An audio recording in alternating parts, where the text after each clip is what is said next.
funny thing, I started during the COVID time. That was my first time to know that I can crochet.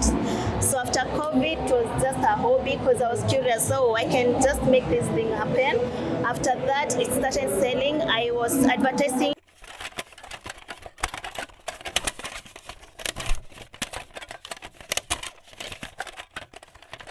Nice. Are you okay? Okay. Yeah, nice. So you can tell us your name? All right. My name is Grace Kiburi, but online you can find me my page at The Crochet Girl. Actually, that is the name that I've been given. The Crochet Girl is my name, so I'm almost forgetting Grace Kiburi. And what's the name of your business? You are G's Crochet. yes. G's Crochet. That from your name? Modern crochet fashion wears. And what inspires you to get into knitting as a business?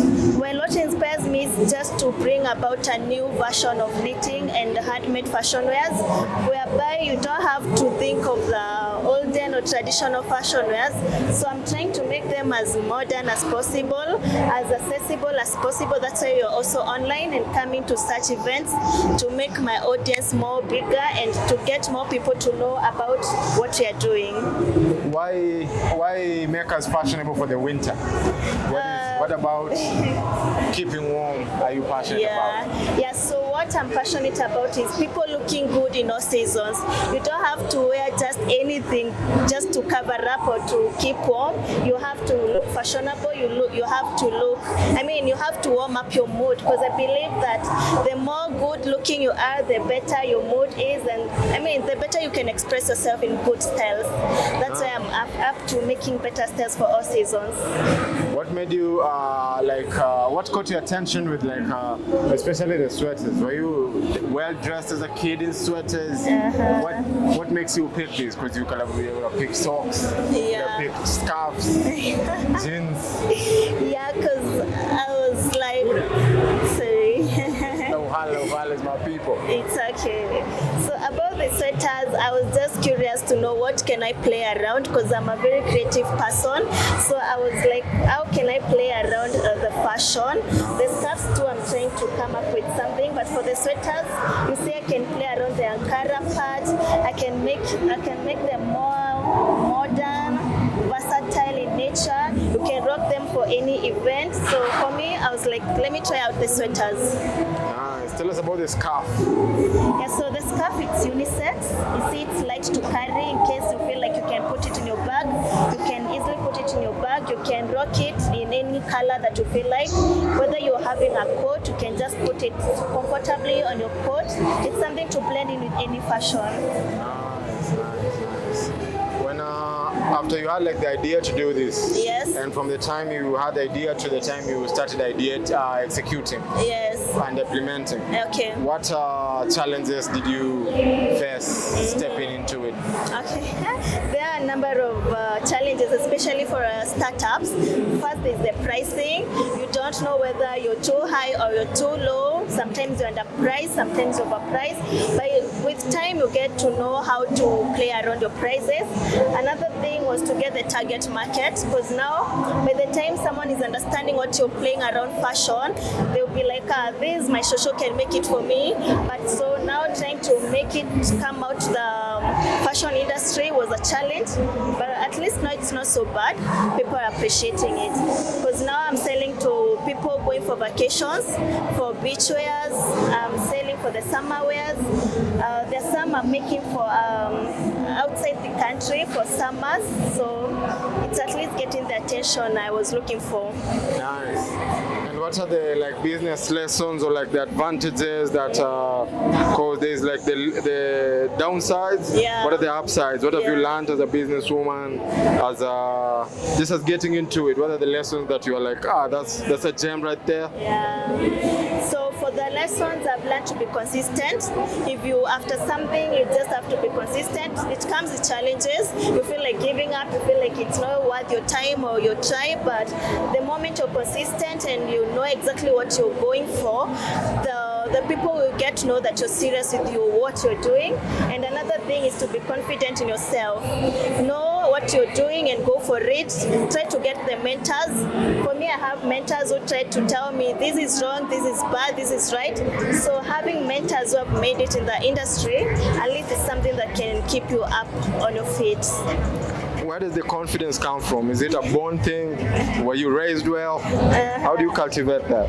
So I think the background as well, and also the self-motivation, because at the end of the day, I got myself. So I got me, the bills are there to be paid, lifestyle is there to be lived. So yeah, the need for money to keep up with the life, it's all that motivates me, and also to keep people with good styles and to make people know my styles. What was the period from it being a passion to it becoming a business, or was it an immediate? Did you step into business with a passion, or one came before the other? So funny thing, I started during the COVID time. That was my first time to know that I can crochet. So after COVID, it was just a hobby because I was curious. So I can just make this thing happen. After that, it started selling. I was advertising via my WhatsApp and my social medias. People started loving my tops. I started with the tops because those were the easiest things that I could make as a beginner. From there, with time, skills sharpened, my skills got better, and I dived into business. Nice. Between the creative part of it and the business part of it, which one do you gravitate more towards in your business?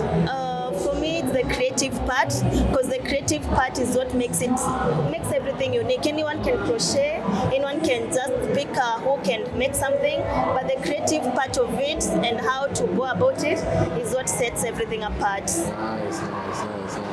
And who inspires you when it comes to this? Anyone in locally or internationally that you've seen do this? That had you like, oh yeah, I can do that too? Or... Yeah, I've seen young entrepreneurs in fashion industry make it. Actually, even in the handcrafts itself, I've seen my fellow ladies, and as young as I could be, who have made it and have made it to making international sales. So I know anyone can make it, anyone can achieve anything. There is no limit, and anyway, there's no limit to anything. Nice. Then how, I know I've asked that already, but how do you describe your style? For my style, it's more of African modern. So I try to make everything as African as possible, to make our African thing and the African theme into the styles that we wear, and make them as fashionable as possible, because Africa is power. Then second, lastly, what are your plans for the future, like 5 years? Okay. What do you want to grow into? What do you want to master? Currently, I'm working with some artists. It's low-key, so I'm not sure if I can mention them, so I'm not going to mention.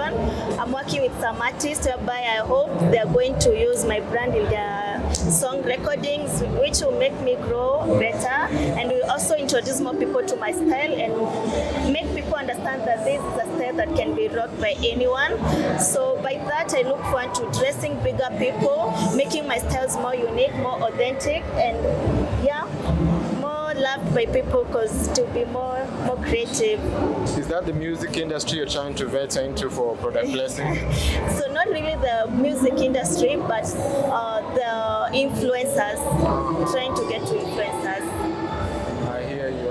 That's powerful. So that's like one of your strategies for marketing, yeah? Yes, to get to the influencers. Nice. That is nice. Yeah, if I have more questions, I'll come. But for now, just remind people your name, the name of your business, and where they can find you online. So my name is Grace Kiburi. My social media name is The Crochet Girl, and you can find me. Mostly, I'm more active in Instagram. I'll reply messages as soon as they come up. Nice.